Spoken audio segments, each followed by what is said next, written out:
Maganda umaga, tanghali, hapon, gabi sa zodiac sign na Capricorn. Lala Baby nagpapakilala. Isang subscribe, likes, and share lang po.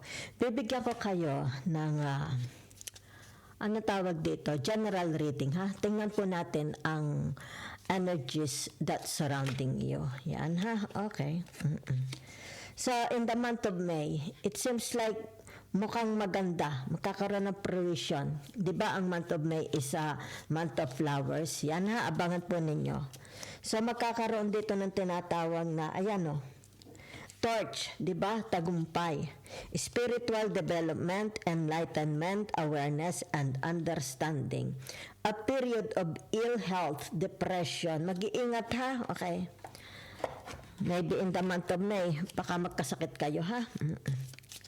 Yan. O baka pag kung hindi kayo, yan, members of the family. Okay? Yan. Narito, doing something risky, taking a chance. Yan ha. Yan ha. So, meron dito, camel, persevere and you will overcome problems. Yan ha. July. Ano meron sa July? Maglalakbay ba kayo in the month of July? Titingnan natin ha. Okay. 2, 4, 6. Yan ha. So, let's see other energies para sa mga Capricorn.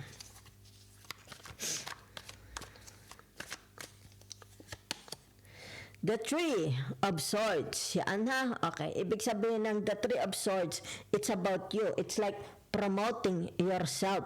Doing everything yourself. Diba? Yan. So, maaring sabihin na natin magkakaroon dito ng tagumpay in the month of May or July. Diba? Yan. Maaring ito yung sabihin na natin baka maglalakbay kayo. Okay? Yan. O ito yung tinatawag na it's more about love romance. Meron ding love romance nakikita ako ha. So, pag-iingatan lang po ang inyong health, ha? Dahil narito, manifesting, ha? Maaring health mo or health ng related sa inyo. Nakatiwarik ang tinatawag na the Four of Cups. Yan, ha?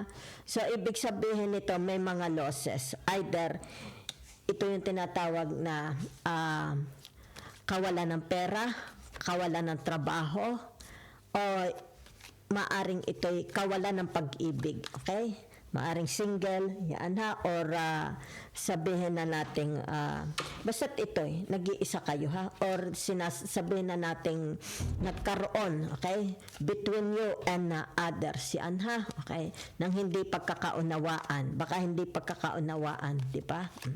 May losses dito ha. So, anuhin ninyo ha, baka ito'y pagkakasakit din, okay, pwede rin ang aksidente, okay? So, ibig sabihin nito, maaring ito'y hospitalization, confinement, hospitalization, okay? So, naririto ang tinatawag na the Eight of Swords, yan ha? So, ibig sabihin ng the Eight of Swords na ito, yan na ito ha? Tinatawag na doing something risky, okay? Taking a chance, okay? Yan. So, it's more about either ito'y in the month of May or in the month of July. Ha? So, for some of you here, whatever it is, kung ano itong mga losses ninyo, okay? So, ibig sabihin nito, it's about your perseverance, di ba? Yan, para ma-overcome nyo ang inyong mga problema. Ingatan ninyo inyong pamimera, ha? Ingatan ninyo ang inyong pagdedesisyon, okay? Dahil ay, kung di ako magkamali is the Pisces is transiting or tinatawag na retrograding, okay? Nalimutan ko lang. So, nasa ano tayo, period of Pisces. Okay, narito ang tinatawag na 2, 4, 6, 8. The eight of ano ito? Pentacles, ha? So, ibig sabihin nito, tinatawag tagumpay. Okay? Tagumpay. Yan ha? Yan. Kung ano man ito, it's about yourself. It's about your hard work, di ba? Maybe you will be noticed in the month of May or in the month of July. Okay? So, kung ano man ito, it's more about upgrading na ito. Okay? Yan o. Kung ano itong losses ninyo, ha? Okay? Ibig sabihin nito, mababawi ninyo. Okay? Yan ha, mababawi, magkakaroon ng action. So, ibig sabihin nito, for some of you here, alaga ang maigi ang sarili ha. Give ang tinatawag na attention to your health. Okay? So, naririto ang tinatawag na the Five of Cups. Okay? Someone is missing you. Okay? Meron dito, it's like tinatawag masama ang loob. Okay?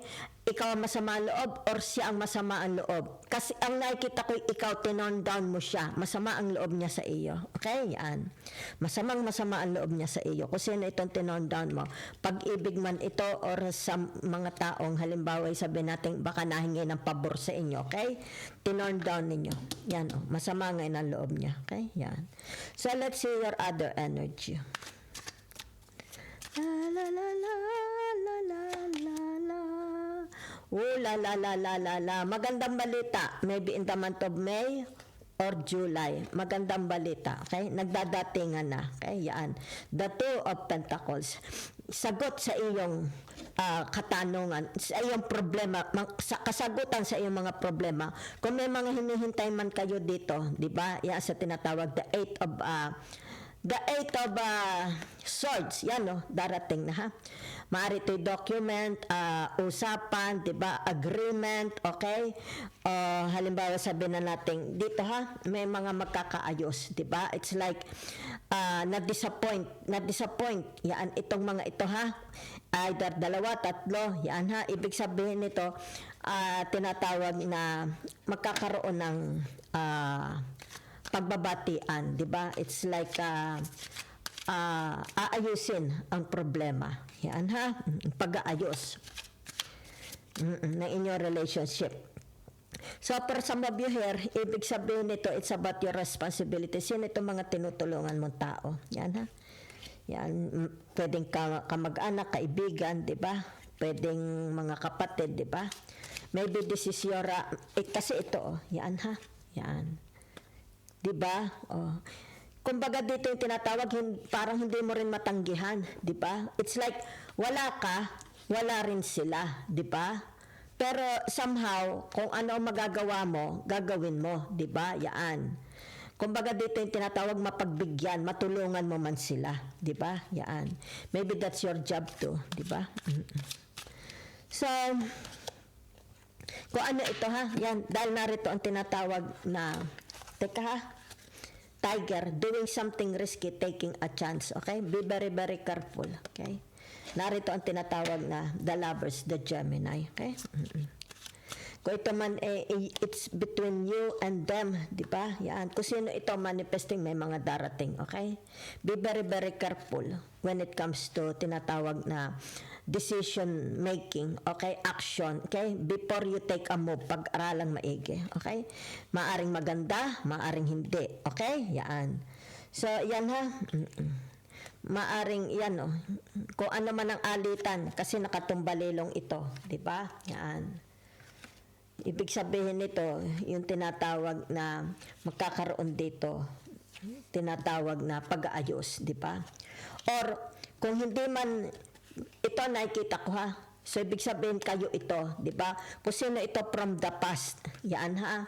Ibig sabihin, itong taong ito in a deep shit, di ba?